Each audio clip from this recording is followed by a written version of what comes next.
Hello friends, Orissa study tools में आप लोगों का स्वागत है। तो जैसा कि हम कबीर के पद पढ़ रहे थे, जिसमें हमने पहला पद पढ़ लिया था, रहना नहीं है देश वीराना। तो आज हम लोगों का दूसरा क्लास है, जिसमें हम पढ़ेंगे माया महा ठगिनी हम जानी। ठीक है, हम क्लास शुरू करते हैं। उससे पहले आप लोग मेरे चैनल को सब्सक्राइब कर लीजिए और लाइक कर लीजिए और बेल आइकन दबा दीजिए, जिससे आप लोगों को पता चल जाएगा कि नए नोटिफिकेशन जब आएंगे तब आप लोगों को पता चल जाएगा। तो माया महा ठगिनी हम जानी, उसके बारे में हम पढ़ेंगे। इसमें भी आप लोगों का एमसीक्यू रहेगा, और पहले समझाऊंगा, उसके बाद एमसीक्यू रहेगा। तो ठीक है, मैं पहले समझाता हूँ। माया महा ठगिनी हम जानी, माया महा ठगिनी हम जानी, त्रिगुण फांसी लिए कर डोले बोले मधुर बानी, केशव के कमला हुई बैठी शिव के भव भवानी, पंडा के मूरत हुई बैठी तीरथ हूँ मैं पानी, जोगी के जोगिन हुई बैठी काकू के कोड़िकानी, भक्तन के भक्तिन हुई बैठी ब्रह्मा के ब्रह्माणी, कहे कबीर सुनो भाई साधो यह सब अकथ कहानी। तो फिर से मैं ये पढ़ लेता हूँ, बहुत ही अच्छी कविता है। ठीक है, ये आ गया।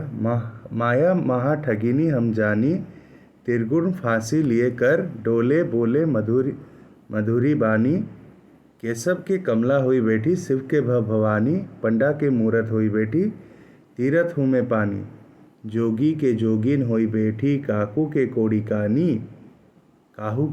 कानी, भक्तन के भक्तिन हुई बैठी ब्रह्मा के ब्रह्मानी, कहे कबीर सुनो भाई साधो यह सब अकथ कहानी। तो कविता को अच्छे से याद रखने से बहुत सारे सवालों का जवाब हमें मिल सकता है, क्योंकि सवाल अंदर से कहीं से भी आ सकते हैं। तो इसीलिए हम सब लोगों को अच्छे से कविता को याद रख लेनी चाहिए। फिर व्याख्या कर लेता है। हम माया को बहुत बड़ी ठगिनी समझते हैं, क्योंकि माया ठगिनी है, हम सब लोगों को पता है। माया हम लोगों को फंसा लेती है। माया कैसे फंसा लेती है कि जो चीज़ हम लोगों को प्रिय हमें बस ईश्वर को ही। अभी कुछ दिन पहले एक प्रहलाद के लिए फिल्म निकले थे, हमने देखा कि प्रहलाद कैसे भगवान विष्णु के प्रेम में ही उन्हें हर जगह उनकी ही आराधना करते हैं। तो बाकी जो कुछ भी है, हिरण्यकश्यप ये संसार में विजय पाना चाहता था, वो सब माया है। तो उसी बारे में हम यहाँ पे लिखा गया है कि हम माया को बहुत ही ठगिनी समझते हैं। उसके हाथ में त्रिगुण की फांसी का फंदा है और होठों पर मीठी बोल, केशव विष्णु के यहाँ कमला लक्ष्मी बनकर बैठी है शिव के यहाँ भवानी। केशव यानी विष्णु के यहाँ कमला लक्ष्मी बन के माया बैठी है, और शिव के यहाँ भवानी बन के माया बैठी है। पांडे के घर मूर्ति बनी बैठी है। ठीक है, जो ब्राह्मण है, जो भगवान को पूजते हैं, उनके घर में मूर्ति होती है। तो वो पांडे घर मूर्ति बनी बैठी है और तीर्थ में पानी। ठीक है, जोगी के घर जोगिन हुई बैठी है, राजा के घर रानी, किसी के यहाँ हीरा बनकर आई और किसी के यहाँ कानी कोड़ी, भक्तों के यहाँ भक्ति हो गई और ब्रह्मा के घर ब्रह्मानी, सुनो भाई साधु कबीर कहते हैं कि यह अकथनीय कथा है। ठीक है, वो कहते हैं ये जो सारी बातें हैं वो कभी कोई कहता नहीं है, वही कबीर वही अकथनीय कथा कहते हैं। तो इसके बारे में थोड़ा और डिटेल में जानेंगे। भावार्थ और व्याख्या। कबीर कहते हैं यह माया बहुत ही ठगिनी है, जिसे मैंने पहचान लिया है।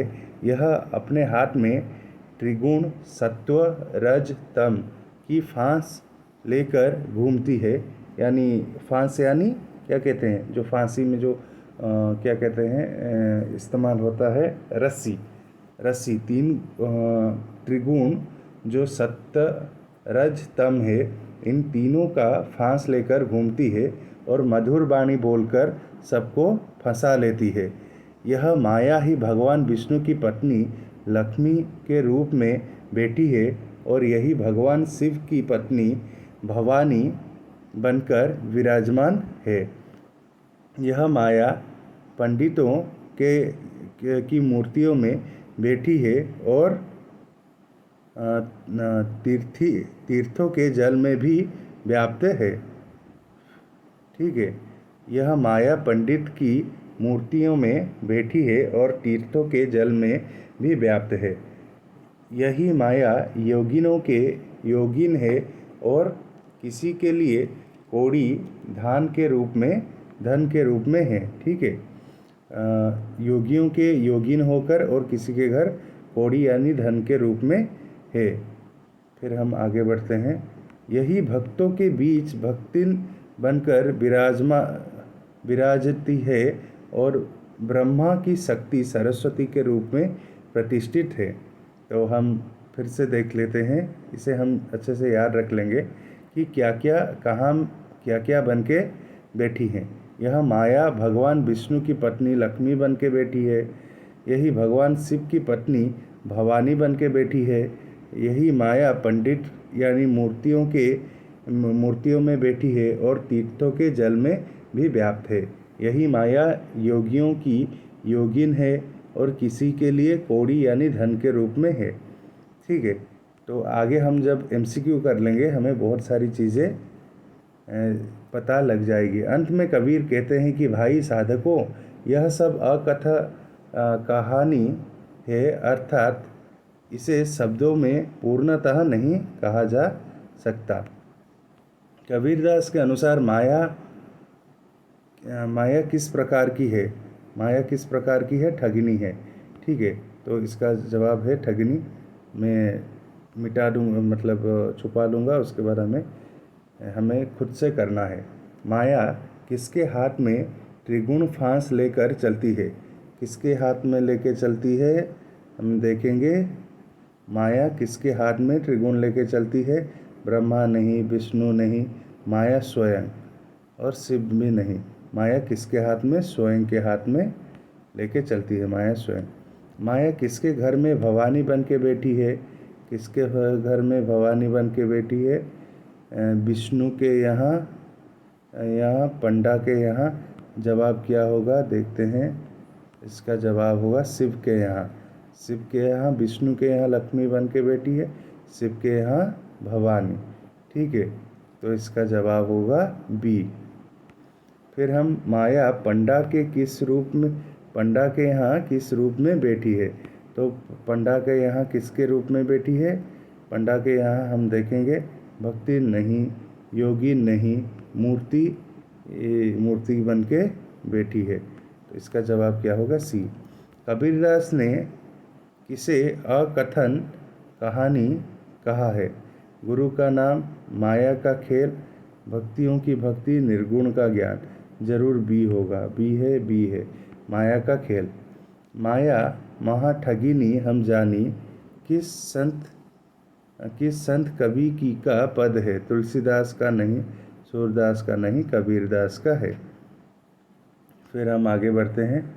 माया महाठगिनी हम जानी, किस संत कवि का पद है? ये कबीरदास का है।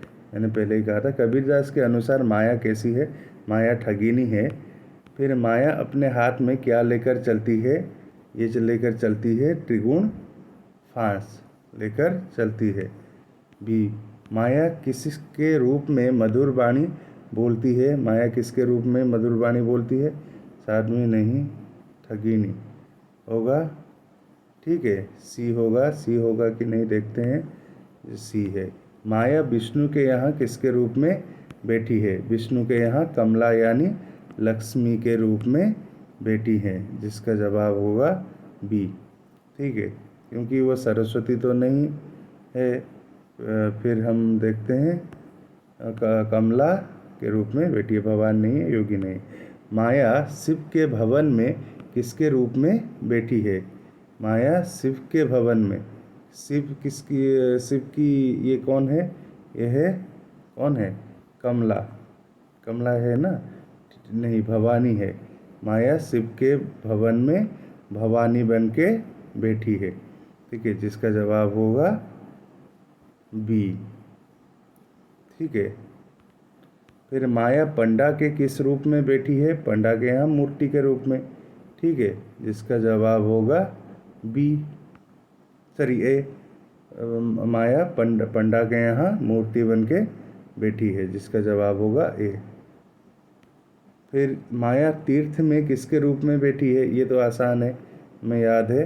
ये क्या बन के बैठी है? पानी के रूप में बैठी है। किस रूप में मानी गई है तीर्थ में? पानी के, यानी जल के। फिर हम आगे बढ़ते हैं। 9 नंबर, माया योगियों के बीच किस रूप में विद्यमान है? माया योगियों के बीच योगिनी बन के विद्यमान है। तो ए ठीक है या नहीं? ए ही ठीक है। माया कभी किसके लिए कोड़ी कानी बन जाती है? माया कभी कोई साधारण व्यक्ति या भक्त नहीं, योगी नहीं, कोई साधारण व्यक्ति। सी, जिसका जवाब है सी। माया भक्तों के बीच किस रूप में दिखाई देती है? यही हो गया। किसके दिखाई जाती है? भक्तिन। माया भक्तों के बीच भक्तिन रूप में दिखाई देती है। माया ब्रह्मा के यहाँ किस रूप में प्रतिष्ठित है? सरस्वती। ब्रह्मा के यहाँ सरस्वती यानी ब्रह्माणी। ठीक है। फिर आते हैं, कबीर दास के अनुसार यह सब किस प्रकार की कहानी है? इसका जवाब है बी, अकथा कहानी है। फिर आते हैं, इस पद का मुख्य संदेश क्या है? माया सर्वत्र व्याप्त है और मनुष्य को बांधती है। माया से डरना नहीं चाहिए। माया केवल साधुओं को ठगती है। माया केवल घर गृहस्थ को बांधती है। यह नहीं है, इसका जवाब ए होगा। माया सर्वत्र व्याप्त है और मनुष्य को बांधती है। फिर हम आते हैं, कबीर दास साधकों से क्या कहते हैं? माया को स्वीकार करो, माया से दूर रहो और सद्गुरु का नाम लो। ठीक है। फिर हम जाते हैं, माया को नकारो मत, माया का सम्मान करो। ऐसा नहीं है। वो क्या कहते हैं? माया से दूर रहो और सद्गुरु का नाम लो। तो जवाब बी हो गया। ठीक है दोस्तों, आज के लिए इतना ही। तो अगले क्लास में मैं तीसरा वाला जो कवि वाली जो पद है, साधो देखो जग वैराना, वो उसका भी व्याख्या करूँगा और MCQ जवाब करेंगे। तो आज के लिए इतना ही। मेरे चैनल को सब्सक्राइब कर लीजिए। धन्यवाद।